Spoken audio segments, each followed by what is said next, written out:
नमस्कार मित्रों, आज हम चर्चा करने जा रहे हैं श्रीलंका के विषय में। जो सोने की लंका थी कभी, अब वो कंगाली के स्तर पर है। आज उसी के विषय में हम चर्चा करेंगे। तो आज हम खास तौर से दो मुद्दों पे चर्चा करेंगे। एक कि श्रीलंका कंगाल क्यों हो रहा है, और दूसरा मुद्दा हमारा है कि भारत पर भी इसका असर पड़ सकता है क्या। तो सबसे पहले मैं आपको आज श्रीलंका के इतिहास के बारे में कुछ जानकारी देता हूँ। श्रीलंका उस समय से चल रहा है जब रावण राज था। पूरी लंका जो है सोने की थी, और सोने की लंका रावण ने सीता का हरण कर लिया था। इस वजह से भगवान श्री राम ने इस पर चढ़ाई की, रावण को मारा और विभीषण को ये राज सौंप दिया। इसके बाद में सोने की लंका को आपने ये भी सुना होगा कि हनुमान जी ने अपनी पूंछ में आग लगाकर जला दिया था। तो आज वह सोने की लंका जो हुआ करती थी, आज वह कंगाली के दौर में गुजर रही है। आज उसमें आर्थिक तंगी का दौर गुजर रहा है।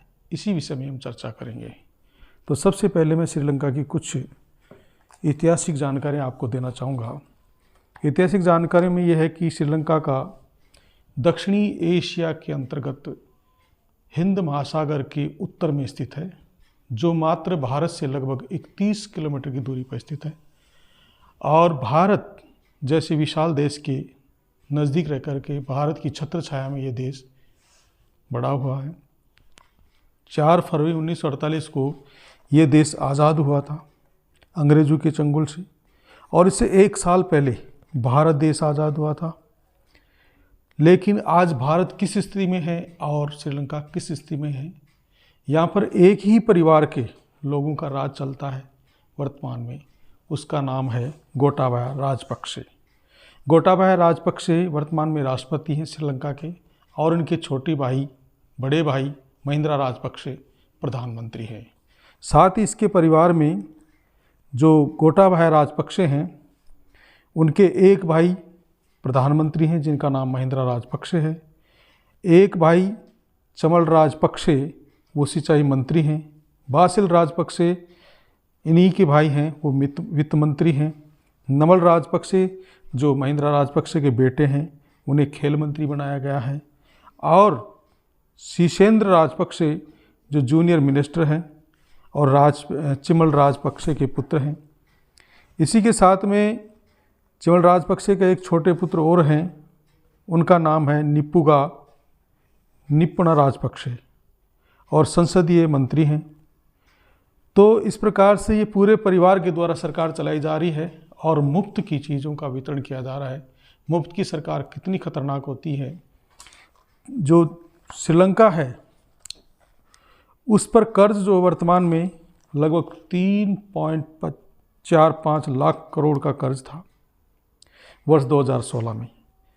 तो आपको जानकर आश्चर्य होगा कि श्रीलंका पर 2016 के अंतर्गत 3.4 लाख करोड़ रुपए का कर्ज था, जो 2022 में 7.5 लाख करोड़ रुपए का कर्ज हो गया है। जबकि श्रीलंका की कुल जीडीपी 6 लाख करोड़ रुपए है, कि कर्ज कुल जीडीपी से भी अधिक चला गया है। आमदनी 2018 में पर्यटन के माध्यम से 44,000 करोड़ रुपए हुआ करती थी, लेकिन कोरोना काल के दौरान पर्यटन का आवागमन बंद हुआ। लोग एक देश से दूसरे देश में जाना बंद कर दिया, तो पर्यटन का जो इनकी इनकम थी श्रीलंका की, वो बंद हो गई। ऐसी स्थिति में श्रीलंका ने वर्ष 2021 में पर्यटन के माध्यम से मात्र 2,000 करोड़ रुपए कमाए, जबकि इससे पहले 2018 में इसने 44,000 करोड़ रुपए कमाए थे, जो इसकी आमदनी का एक मुख्य स्रोत था। लेकिन वह पूरी तरह से समाप्त हो गया। अब श्रीलंका के पास विदेशी मुद्रा नहीं है। 2015 में राजपक्षे ने कर्ज से जो नगद ऋण था उसे चुनाव में भारी मात्रा में खर्च किया। जो सरकार के जो पैसा था उसको खर्च किया और देश को कंगाली के स्थान पर पहुंचा दिया। श्रीलंका ने कभी भी आत्मनिर्भर बनने की कोशिश नहीं की, क्योंकि आज के हालात में श्रीलंका नमक, कागज़, सुई, यहाँ तक कि सुई तक भी बाहरी देशों से आयात करता है, जो एक बड़ा नुकसानदायक है। यानी कि आज इस्तेमाल की ज़्यादातर चीज़ों के लिए श्रीलंका बाहर से आयात करता है और ऐसी स्थिति में श्रीलंका का विदेशी मुद्रा भंडार बिल्कुल खाली हो गया है। आयात पर सालाना खर्च 91,000 करोड़ होता है। चीन का कर्ज इसने श्रीलंका को बहुत महंगा पड़ा है, क्योंकि चीन से इसने बहुत अधिक कर्ज लिया है। जो समस्त देशों से इसने कर्ज लिया है उसमें से चीन के द्वारा 10% कर्ज इसने चीन से लिया है, जो बहुत ही गलत है। और इसका राजकोषीय घाटा 11% हो गया है। अर्थात अगर श्रीलंका की आमदनी 100 रुपये है तो उसका खर्च 111 रुपये है। अर्थात इसका राजकोषीय घाटा जो है वो 11% हो गया है। श्रीलंका सरकार का सबसे ज़्यादा खर्च कर्ज के भुगतान में जाता है। अगर श्रीलंका 100 रुपये की इनकम कर रहा है तो 70 रुपये वो कर्ज के भुगतान में दे रहा है। ऐसी स्थिति में श्रीलंका कंगाली की स्तर पहुँच गया है। आज श्रीलंका में बहुत अधिक दंगे हो रहे हैं, पब्लिक सरकार का विरोध कर रही है। सरकार ने आपातकाल इमरजेंसी घोषणा कर दी थी, अब उसे हटा भी दिया है और लोग प्रशासन की नहीं सुन रहे हैं। तेल का बड़ा क्राइसिस हो गया है। तेल जो है, पेट्रोल डीजल के दाम बढ़ गए हैं। चावल, चीनी, जो आम चीज़ें हैं दैनिक जीवन में उपयोग लेने वाली, उनके दाम भी 500 रुपये किलो तक पहुंच गए हैं। ऐसी स्थिति में बहुत सारे लोग जो हैं श्रीलंका से पलायन करके भारत की ओर दौड़ रहे हैं और भारत में भी सेंटर बनाए जा रहे हैं उनके लिए, ताकि उनको रखा जा सके। ऐसी स्थिति में श्रीलंका में लोग भूखे मर रहे हैं। तो ये वाद की राजनीति है, ये बहुत नुकसानदायक है। भारत में भी कुछ राज्यों में ऐसा चल रहा है।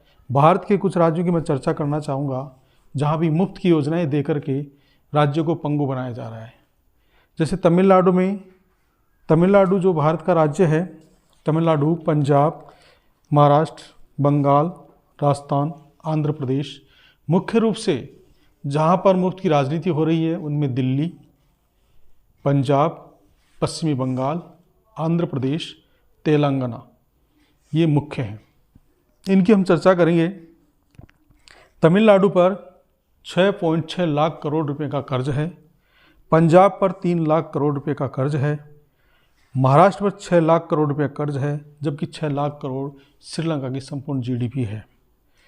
पंजाब पर, पश्चिम बंगाल पर 5.6 लाख करोड़ रुपए का कर्ज है और हमारे राजस्थान पर भी 4.7 लाख करोड़ रुपए का कर्ज है। तो इतना कर्ज अब पंजाब के ऊपर, हर व्यक्ति के ऊपर 1 लाख रुपए का कर्ज है। पंजाब सरकार केंद्र से आर्थिक पैकेज की मांग करी है, जिसको वह चुनावी वादों के द्वारा किए गए फ्री की योजनाओं में, मुफ्त की योजनाओं में देना चाहती है।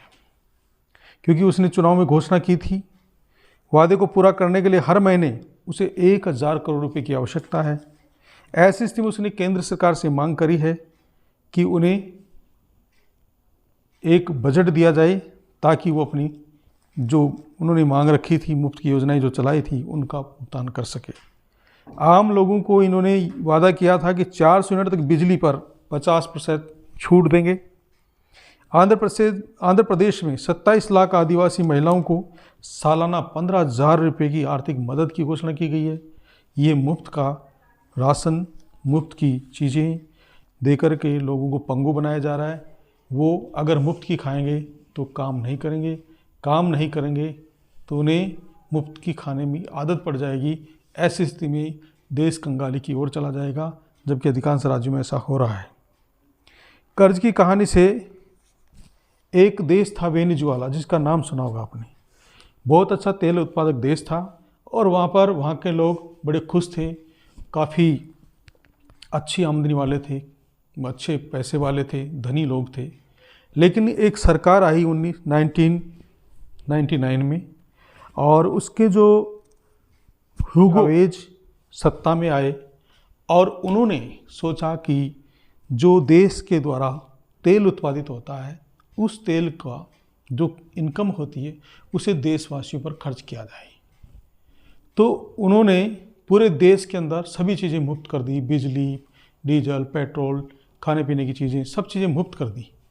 ऐसी स्थिति में लोगों ने कमाना छोड़ दिया, मेहनत करना छोड़ दिया और मुफ्त की खाना शुरू कर दिया। ऐसे मुफ्त के चलते चलते लोगों का रोजगार ठप हो गया और वो देश कंगाली की ओर चला गया।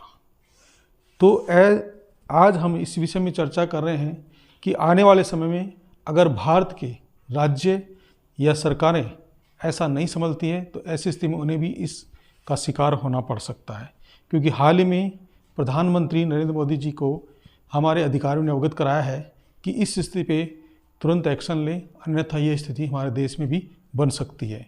तो दोस्तों, आज हमने आपको बताया, ये आपको अच्छा लगा होगा।